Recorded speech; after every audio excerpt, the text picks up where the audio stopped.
ఈరోజు మన నంద్యాల నియోజకవర్గం Indian Union Muslim League party అభ్యర్థిగా అధిష్టానం నిర్వహించడం జరిగింది. మరియు ఈరోజు మన Indian Union Muslim League party Andhra Pradesh president Basheer Ahmed సాహబ్ గారి చెప్పడం కొరకు ఈరోజు అబ్బాస్ భాయ్ గారికి ఈరోజు మన ఆంధ్ర రాష్ట్రం Indian Union Muslim League party vice president మౌలానా రఫీద్దీన్ సాహబ్ గారి చేతుల మీదుగా బీఫామ్ ఇవ్వడం జరిగినది. ఈరోజు మేము నంద్యాల ప్రజల కొరకు చాలా కష్టపడి బాగు చేయడానికి మన నంద్యాల నియోజకవర్గానికి అభివృద్ధి చేయడానికి ఇక్కడ Indian Union Muslim League party తేవడం జరిగింది. మరియు ప్రతి ఒక్క రోజు ఏ సమస్య వచ్చినా ప్రజల సమస్యలపైన ముస్లిం లీగ్ పార్టీ పోరాడడం జరిగింది. ఈరోజు ఆ పోరాటాలన్నీ గుర్తించి ఇండియన్ యూనియన్ ముస్లిం లీగ్ పార్టీకి రాజ్యాధికారం ఇస్తుందని మేము ఈరోజు ప్రజల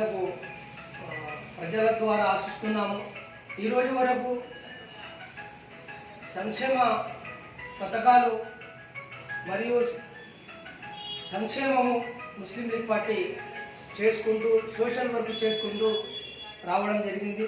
ఈరోజు ప్రజల మధ్యలో ప్రజలకు సేవ చేయడానికి రాజకీయంగా వచ్చి ఓట్లు అడగడం జరుగుతుంది. ప్రజలు కూడా ముస్లిం లీగ్ పార్టీ సంక్షేమ పథకాలు మరియు అభివృద్ధి ప్రజా తరపున పోరాటం చేసింది అని అనుకుంటే మీరు మా నిచ్చెన గుర్తుకు ఓటు వేసి మా అబ్బాస్ భాయ్ గారికి ఎమ్మెల్యేగా గెలిపించి అసెంబ్లీలో మా యొక్క సమస్యల గురించి గళమిప్పడానికి సహకరిస్తారని నేను ఈరోజు సోషల్ మీడియా ద్వారా కోరుకోవడం జరుగుతుంది.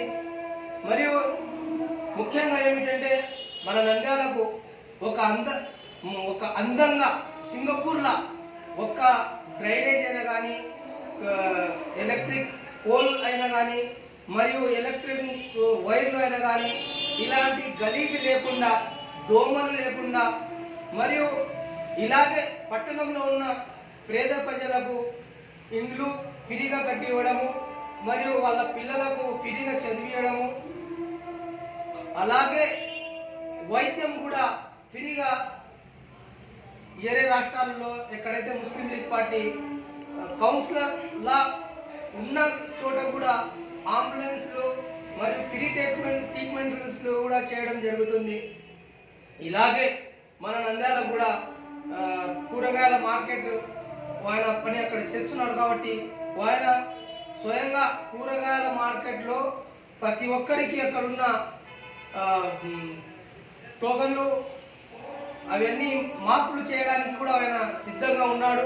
కాబట్టి ప్రజలు ఆయనకు సహకరించాలని నేను ఈరోజు కోరుకుంటూ ప్రజలకు మనస్ఫూర్తిగా నేను అస్సలాము అలైకుం వరహమతుల్లాహి వబరకాతుహు తెలుపుకుంటున్నాను.